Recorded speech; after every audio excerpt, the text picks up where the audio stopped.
Good morning, guys. It's Wednesday and I'm about to call an Uber to take me to my respirologist appointment to see what's going on with the whole lung situation. So that'll be interesting. I slept in and decided to take an Uber instead this morning. My joints are really bothering me. So I decided to get a little extra sleep and just take an Uber. So I'm going to call them and get on my way.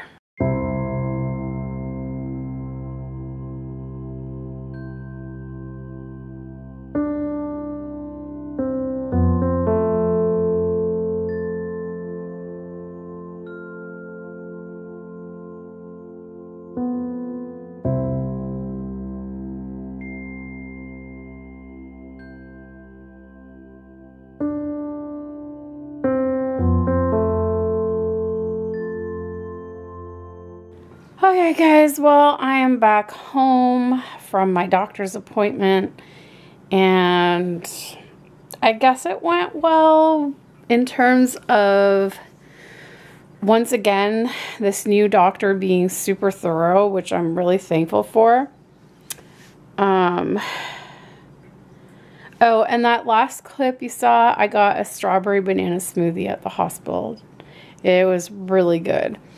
And it had like passion orange guava juice in it. Really, really good. But anyways, besides that, so my appointment. So looking at the CT scan I had of my lungs in 2010 to the one that I just had recently, there were things that were present in the CT scan at that time that were indicative of some type of interstitial lung disease that could be caused by lupus. Now, I wasn't on methotrexate at that time, but the things that were found in that CT scan in 2010 have worsened to present. And there's also some new things that have developed. Hi, buddy. Hey, baby. You want to come sit with me? Come on. Come on up. Come. Come sit with me. Yeah, come on. I know. I'm home now. Yeah. Okay. So, basically, so because there's new things that showed up, they're kind of not really sure if it's an actual lung disease caused by lupus or if the methotrexate induced it. And I said to her, well, if these things were starting to show up in 2010 when I wasn't on methotrexate, wouldn't that mean that it isn't the methotrexate? And she said, well, because there wasn't another CT scan done like somewhere in between there, you know, like the last one was 2010 and then we did one now, so it's been 7 years in between that, you know, if they maybe had have repeated the CT scan in like 2011 or 2012, because I started on methotrexate in 2013, then they would have kind of like a progression to kind of look at. So she said it could very well be inflammation from lupus that's causing it, but it could also be the methotrexate. So at this point, they still want me to, she didn't tell me to stop methotrexate altogether. She just wants me to continue the weaning off of it that the lupus clinic told me to do. So I'm going to continue to do that. And then we're kind of going to, it's kind of going to be a wait and see sort of thing. She did also have my breathing test of my lung muscles, and basically it was weird. Like, basically all my tests are showing like mixed things, so it isn't like a clear-cut picture for them to figure out what exactly is the issue and what's going on. She was saying that the bottom parts of my lungs have some scarring that's almost caused like a bit of a collapsed lung in those areas, which is kind of like, that kind of freaked me out a little. But so she said that the breathing test showed that my diaphragm was fine. The strength there was good. However, the other test they did to test breathing muscles, they had me do the test sitting up, and then they had me do the test laying down. And she said that when I laid down to do the test, it significantly dropped, like quite a bit. So that does show some weakening of some of my breathing muscles.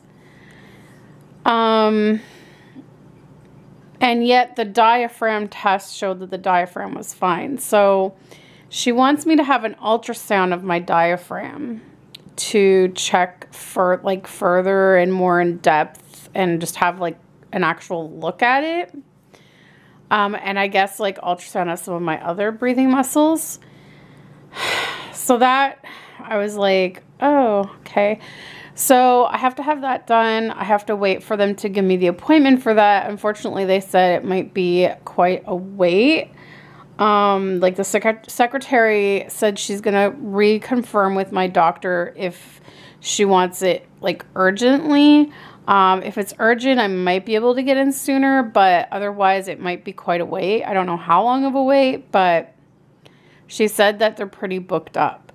And then also, this is going to be so much fun. She wants me to repeat a sleep study test because I haven't had one in quite a few years. The last sleep study test I did was because of the sleep issues that I was having. So this was before I was put on Zopiclone to help me sleep. My old respirologist sent me for this sleep study because my issue is not really, I don't have an issue falling asleep. I have more of an issue staying asleep. I constantly wake up throughout the night. And so I had a sleep study done and everything was normal.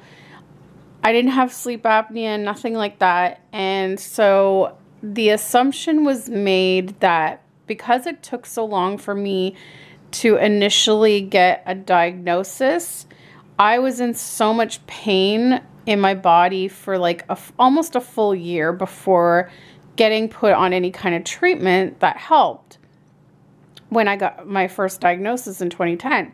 So the kind of general consensus that people came to the conclusion, doctors basically said what probably happened is because pain disrupted my sleep for so long that even once my pain was managed, I still, like, my body is just in that sleep pattern of constantly waking up.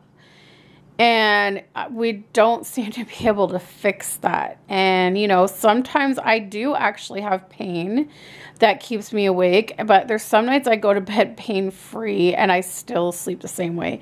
So I take Zopiclone like here and there throughout the week. But even then it doesn't, I mean, it helps a little, but it doesn't help a ton. And she was just asking me, like, when I wake up in the morning, do I feel refreshed? I said, no, I never feel refreshed. I don't even remember the last time when I've woken up feeling refreshed. Like, it's been that long. Probably since before I moved in here with Alex. We moved here in 2008. So I'm going to say, like, the last time I had a good night's sleep was probably like when I still lived at home with my mom. So, yeah. So it's been many years, like 9 years, I guess. So she wants me to redo the sleep study just because of the fact that when I did the test laying down, it showed a significant decrease in the strength of my breathing muscles. And she was asking me if I've ever had any problems breathing. And honestly, like a lot of times my lung issues act up at night. Like when I lay down to go to bed, that's when I really will sometimes feel the restrictiveness in my chest, where I feel like I can't completely fill up my lungs. And I have had a few instances. It hasn't happened very often, so I guess I just never really thought much of it. I had thought, oh, maybe I had like a bad dream and that's what woke me up. But I've had the odd situation where I've woken up feeling like someone was sitting on my chest and like I couldn't breathe. And I would wake up kind of like gasping, and it would take a couple of minutes for me to get like normal breathing. So she wants me to take a sleep study test again. The last time I had one done, I barely slept because you have all this stuff on your head and your face and everywhere. Like there's wires everywhere. And because I already have issues sleeping, like the smallest little thing that bugs me keeps me awake. So I was like, I don't even know how they got a proper reading because I didn't even really sleep. So I don't know how it's going to go, but I have to do that. And again, they said the sleep study clinic is pretty fully booked. And so they said that it's probably going to be a while before I have that done. So I don't know how long I'm going to have to wait for that, but that's the way it goes. So that's what's happening with that. Basically, she just said that if I wasn't on methotrexate, it would pretty much be a clear-cut picture that lupus is affecting my lungs. But because I've been on methotrexate, it could be either one, and there's really no way for them to know. So the only thing that we can do is wean me off of the methotrexate and see what happens from there on out, and kind of just monitor things and see what transpires. I personally feel like if I was already having signs of this problem before starting methotrexate, then I don't know if methotrexate really did cause it, because I was already showing signs before. And I asked her if maybe methotrexate may have made it worse, but she says it generally wouldn't have made it worse. It would have just been progression of the disease. But again, there's not a lot they can do in terms of testing to determine which it is. And so the only thing they can do for now is remove the methotrexate. And if the symptoms progress and continue, well, then they'll know for certain that it's that. They might even think somewhere down the road, if it continues once I'm off methotrexate, they might be able to do a lung biopsy to check and, confirm exactly what's going on.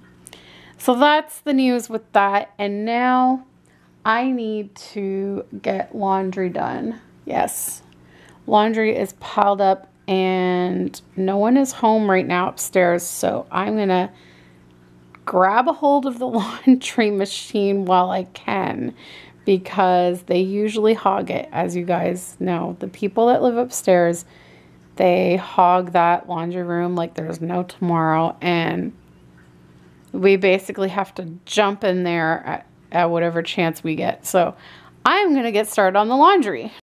So I received a package from Walmart something that I ordered. And of course, Riley has to sit on top of the box. Right, Riley? Riley? Are you purring? Guys, I think he's purring.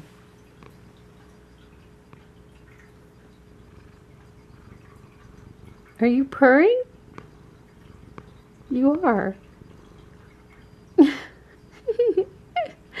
such a funny boy. You and your boxes. You love boxes. Don't you? Don't you? Guys, listen to those purrs.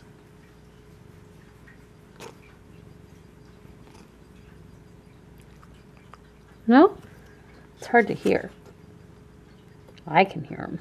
You got something on your nose. What's on your nose? Water from your fountain? You love your fountain, don't you? Okay, so this is like YouTube life right now. So I've really been using my DSLR camera to film a lot of my videos lately because I just find it's higher quality and I'm learning more about the functions on it and stuff. But I have to charge the battery on that. So the battery is charging over here. And then right now I'm using my vlogging camera, which is the Canon ELPH. It's the Canon PowerShot ELPH 330, which is like really old. They don't even make that anymore. And then I was gonna set up my GoPro to film a shot, but realized the battery was dead in that, so I took it out of its little frame here, and these are all the pieces of it. I've got my Gorilla tripod, which actually I just got this, you know, the weekend we went over the border, Alex's sister gave this to me, which is really cool. This is like the heavy duty Gorilla, I think it's called Gorilla tripod, and it's like the heavy duty one. I have another Gorilla tripod that's a lot smaller, which I'll show you. It is over here. This was the one that I have. It's a little less sturdy, and it's shorter. And then there's the waterproof casing for my GoPro, and then here's my GoPro. And the batteries are charging here. I bought like this little charger that you can put like 2 batteries in. So yeah, I got batteries charging everywhere, pieces everywhere from cameras and stuff like that. But anywho, I am gonna now get the laundry going. So we'll check in later.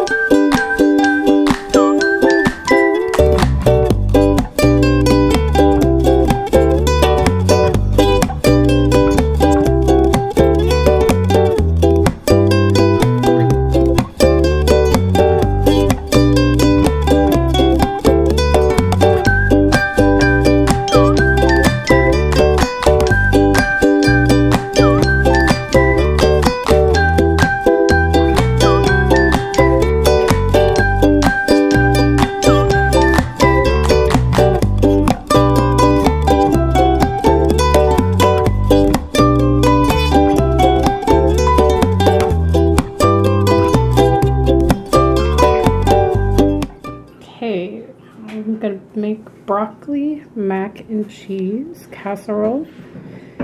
You need 2 cups of elbow macaroni uncooked, 1/4 cup of butter, 1/4 cup of flour, 2 cups of milk, and 1/2 pound of Velveeta cheese, and 2 cups of broccoli, and 1 cup of sharp cheddar cheese shredded, and 1/2 cup of French fried onions. So first I melt the butter on medium heat. Then I'm going to whisk in the flour, and then you cook that for a while. Then I will add the milk, and this is the Velveeta cheese. So when you make it, you use 1/2 package. That's what it looks like cut up. And then you make it all smooth, and I'll show you the rest after.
It's the end of the night and I'm off to bed with my heating pad.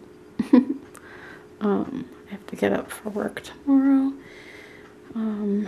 Margaret's mom sent me an email asking if I could start watching both girls now as opposed to waiting until July. And I'm sort of freaking out about that a little bit because I thought I had at least till July to try and get some things in order with my health. But now it looks like I'm going to be thrown into taking care of both girls. And I'm really nervous. I don't know how this is going to go. My pain levels have been bad again tonight. And I watched this beautiful video that Yvonne of My Little Tulip made, and it was about Mother's Day and how a lot of us in the community don't have real children, but she was saying that we're all mothers and that we have fur babies. We may take care of relatives' kids, or in my situation, I'm a nanny and I take care of other kids. So even though I don't have my own physical kids, and I don't know that I ever will, which is what I really struggle with each passing year, I get older and the clock is ticking. And I'm struggling with that right now and worried about the outcome of the lung issues, because if it ends up not being the methotrexate and I have a lung disease, like, that's scary. So anywho, guys, it's Lupus, it's World Lupus Day today, May 10th. And tonight, apparently, in downtown Toronto, they lit up the CN Tower in purple for Lupus Awareness Month, so that's pretty cool. Previous years, they had done red and white, This year they did white and purple, so that pretty much confirms now to me that they've adapted the color purple. So I'm happy about the unification of the purple color for us and the Unified Awareness Month and all that. But my sleeping pill's kicking in, so I'm going to go and go to bed at a somewhat decent time for once. This is early for me for a work night, so I'm really going to be trying the next few nights to get to bed earlier and a little bit earlier each day. So thanks for watching this video, guys, and we'll see you next time. Bye.